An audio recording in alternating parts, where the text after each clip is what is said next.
국군 기무사령부가 지난해 촛불정국 속에 작성한 67페이지짜리 추가 대비 문건이 어제 공개가 됐습니다. 그런데도 계엄 선포를 위한 실행 계획이냐, 단순 검토냐를 둘러싼 논란은 끊이지 않고 있는데요. 취재기자 연결해서 사실관계를 좀 확인해 보겠습니다. 강정규 기자 나와 있습니까? 네, 국방부입니다. 네, 어제 기무사 추가 문건이 공개된 뒤 반응 여전히 지금 이것이 단순 검토 문건인지 실행 계획 문건인지 둘로 갈라져 있는 이런 상황입니다. 먼저 이 문건이 실행 계획이라는 것을 뒷받침하는 근거로는 어떤 것들을 꼽을 수 있을까요? 네, 이번 문서 추가로 공개된 문서의 제목 대비 계획 세부 자료 전체 67페이지 분량이고 2급 군사 비밀로 되어 있습니다. 전반적으로는 이번 달 초에 공개된 13쪽짜리 전시계엄 및 합수 업무 수행 방안 문건을 구체화한 것으로 볼 수 있는데요. 이 계엄을 선포하려면 계엄 건의와 국방부의 요건 검토 등 승인 절차를 거쳐야 합니다. 그리고 각 단계별로 필요한 공문이 있습니다. 어제 추가로 공개된 문건을 보면 계엄 선포문을 비롯해 계엄 사령관 추천서 등 주요 공문 양식을 미리 작성해뒀다는 점이 눈에 띕니다. 언제든 결제 도장만 찍으면 계엄 실행 절차에 돌입할 수 있도록 미리 준비해둔 건데요. 특히 계엄 선포문 하단에 대통령 권한 대행이라고 명시해 지난해 대통령 탄핵 이후 상황을 상정한 흔적도 발견할 수 있습니다. 예, 반면에 만일의 사태에 대비하기 위한 단순 검토 문건이다. 이런 주장도 만만치 않은데 이 근거는 어떤 겁니까? 네, 앞서 말씀드렸듯이 계엄을 선포하려면 요건 검토 절차를 거쳐야 합니다. 기무사 추가 문건엔 계엄 선포 결심 조건을 항목별로 체크하는 문서 양식이 포함되어 있는데요.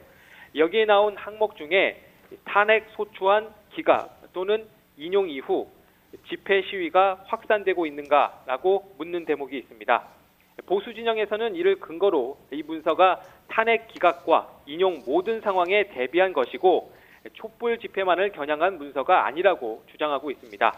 문건 어디에도 탄핵 기각을 전제로 문서를 만든 흔적이 없기 때문에 군이 진영 논리를 떠나서 만일의 사태에 대비한 검토 문건 정도로 봐야 한다는 겁니다. 그러나 반대로 탄핵안이 가결되고도 요건만 충족하면 계엄을 발동할 수 있다는 더 위험한 논리 아니냐, 이런 반박도 제기되고 있습니다. 네, 지난 22일에 청와대에서 이 문건의 존재에 대해서 공개하고 나서서 가장 큰 쟁점이 됐던 부분 중에 하나가 이 국회 통제 부분이었습니다. 당시에는 문건을 전부 공개하지는 않고 이제 말로만 설명을 했었는데요. 정문을 직접 보니까 어떻습니까? 네, 국회 계엄 해제 표결을 막기 위한 조치 사항이 언급된 부분인데요. 기무사는 여야 상관없이 국회의원을 성향 기준으로 진보 160여 명, 보수 130여 명으로 분류했습니다. 계엄 해제 의결 종족수 150명을 충족하지 못하도록 불법 시위에 참석한 국회의원을 검거해 사법 처리한다는 구체적인 계획도 짰습니다. 사실상 진보 성향의 당시 야당 의원들을 겨냥한 건데요. 이 같은 입법부 통제 방안은 통상적인 계엄 실행 절차를 담은 합동참모본부의 계엄 실무 편람에도 나오지 않는 내용입니다. 편람은 오히려 국회의원의 불체포 특권 등 삼권 분립과 신분 보장을 명시하고 있었습니다. 예. 이 밖에도 국민 기본권을 제한한다든가 언론을 검열한다는 이런 계획도 좀 구체화돼 있었죠? 네, 계엄 선포 지역에서는 밤 11시부터 새벽 4시까지 통행이 금지됩니다. 개인의 SNS 계정은 물론 언론까지 검열을 받아야 하는데요. 이 조간신문은 밤 10시, 석간신문은 낮 12시까지, 방송과 통신은 수시로 검열을 받는다는 시간표까지 정해놨습니다. 계엄에 유해하거나 군의 사기를 떨어뜨리는 보도는 금지되고 반대로 시위대의 사기를 떨어뜨리는 보도는 확대하라는 지침도 있습니다.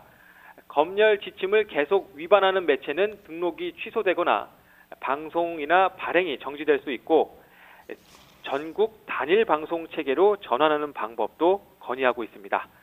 다만 국민 기본권 제한과 언론 검열 계획은 통상적인 계엄 절차에도 명시가 된 내용입니다. 네.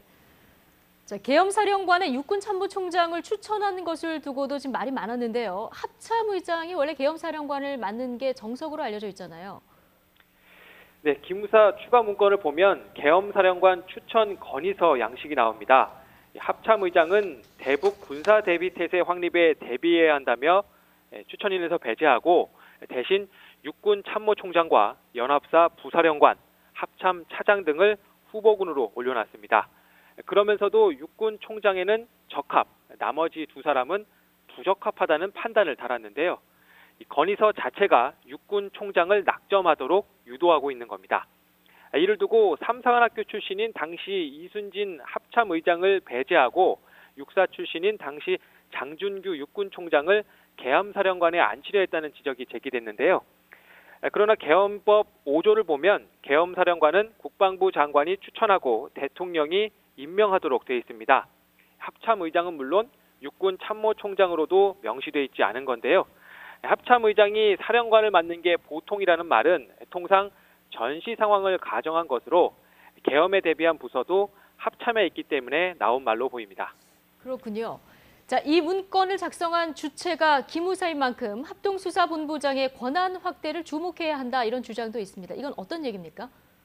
네, 기무사 문건엔 합동수사본부장 추천 건의서도 있습니다. 후보자는 기무사령관 단수 추천입니다. 이 문서를 기무사에서 작성했다는 점을 감안하면 셀프 추천인 셈입니다. 합동수사본부장은 계엄체제 아래서 사실상 사법권을 쥐게 되는 막강한 자리입니다. 계엄사령부 조직도에 나타나는 합수본부장의 위상 차이도 눈여겨볼 대목인데요.